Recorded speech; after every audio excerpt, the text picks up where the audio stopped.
The cryptocurrency market is still declining, and many people are wondering if there will ever be a sign that this will stop. I want to clarify that the primary focus, particularly during the holiday season, is that there is usually a sell-off before the holidays. At this point, people begin to use their earnings to purchase gifts, or perhaps even to pay for certain holiday-related bills. Well, I'm not in a panic right now, though, because it's a combination of that and institutional manipulation that's causing big leverage traders to go bankrupt. It goes without saying that I want to see the chart develop some kind of positive momentum. Even on the shorter temporal structure, Bitcoin has not yet shown any indications of strength. Earlier, like yesterday, we noticed a slight rebound, but it wasn't much at all. It didn't last long. Now, the primary item that I have noticed many people posting on X is this chart, which basically depicts the structure from January to April. And they said, okay, so, see, we did this, and we're beginning to do this here again. That implies that there will be a significant run-up, correct? And it makes me think of the time when many people predicted that XRP would reach this dollar level because it would follow the same exact path. Usually, we never see that. We never witness that happening in reality. As I zoom out, my primary concern with Bitcoin is whether or not we are losing important support. Are we already losing a significant amount of support? Actually, we aren't. The majority of this sell-off was overblown as soon as we dropped below the previous highs from January and February of this year, which was at about 100 to 2.2K. We were aware that a loss of these highs would result in high sell pressure, which is precisely what the market is currently exhibiting. Additionally, it is undoubtedly bringing stuff down with it. For instance, XRP. The weekly candle close of $90 is now the critical mark for us to hold for XRP. On the weekly, we do not want to close below this. And we ought to look fine as long as this continues, notwithstanding the adverse pricing action. Now, where do we think will be the next target if we lose this? I want to see us hold this level because that would be the weekly resistance going all the way back to 2021, which is approximately $1.56. And I'd want to see some indication of life on some of these charts, like the XRP chart, of course. Now, the narratives, which are the driving force behind XRP, might undoubtedly aid it. We are aware of the ETF's remarkable performance. We'll discuss that here shortly. Additionally, we are aware that there is a lengthy waiting list of upcoming ETF announcements that will take place in the next day or so, which we will also discuss. In fact, let's examine a few topics. First of all, a lot of people have been asking me questions like, oh, Nick, why is the price still declining if the ETF has been so successful? I think I've said this a million times. Even if you have an asset the size of XRP, this isn't telling you that it will never move again because it needs a lot more capital. It won't significantly affect the price of an asset the size of XRP, though, even if you saw inflows of more than $200 million from ETFs. However, when $200 million comes in from this ETF, that ETF, and this ETF, you suddenly begin to understand the broader picture, which is that ETFs can cause market movement to surge upward. I've always maintained that XRP wouldn't be affected right away, even before the Canary ETF was approved. At this point, we start to consider inflows as a major concern. The performance of a few of the smaller issuers is then examined. Technically speaking, Canary is a smaller issuer of an ETF, but it has been highly successful thus far. This indicates that the bigger names will enjoy even more inflows than Canary, which is really encouraging. Exchanges for cryptocurrencies are unsafe. The size of the exchange is also irrelevant. In February, one of the biggest cryptocurrency hacks in history occurred at Bybit, the fourth largest exchange by trading volume, resulting in the theft of $1.4 billion.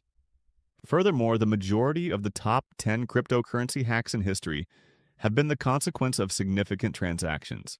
So, aside from cold storage equipment, where do we keep our cryptocurrency? Since premium custody accounts are completely closed-loop systems that are intended to isolate and safeguard assets, iTrust Capital provides them, making them one of the safest locations to keep your cryptocurrency. The finest element is that any digital assets held on their platform may only be withdrawn in USD tied to a US bank account. This eliminates the possibility of external wallet connections and lowers the risk of phishing and unauthorized transfers. You can sign up using my link in the description below, where you can deposit $1,000 and receive a free $100 funding bonus today if you guys want to access one of the safest places to lock up your cryptocurrency. Now we have been witnessing more sell pressure in the run-up to today, and particularly in the last 48 hours. According to Coin Bureau, 200 million XRP whales were dumped. Within 48 hours of the ETF's introduction, whales liquidated 200 million XRP, which caused the price to decline despite significant inflows. Is it only XRP now? No, correct? We need to consider how we saw Bitcoin totally lose that pivotal high on the day that XRP received approval as an ETF, don't we? That increasing sale pressure began immediately after the XRP ETF was announced, which surprised me much. We discussed it. We dealt with it. Is it deception? It's up for debate. Is XRP being suppressed? Of course, you might also argue that.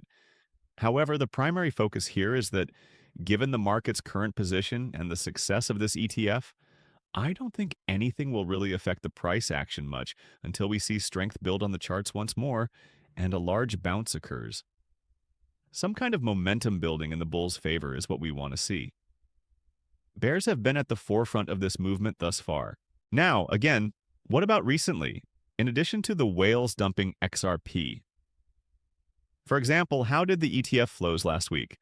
As we already know, Cointelegraph has been quite critical of XRP in recent years. That's what happens if we walk over here. They seem to be altering their tune now. Here's an update on spot ETF flows. Last week, there were 1.11 billion Bitcoin outflows and 728, or over 730 million, Ethereum outflows. Thus, there were significant withdrawals from both Bitcoin and Ethereum. In the meantime, XRP received almost $243.5 million in inflows, and Solana saw $46.34 million.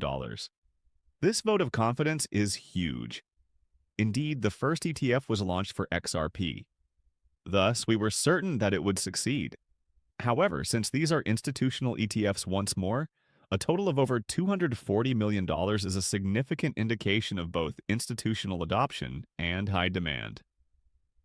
The most significant aspect of this is that XRP is currently in the news. Thus, we examine other names that are vying for XRP ETFs. We consider BlackRock. We consider Fidelity.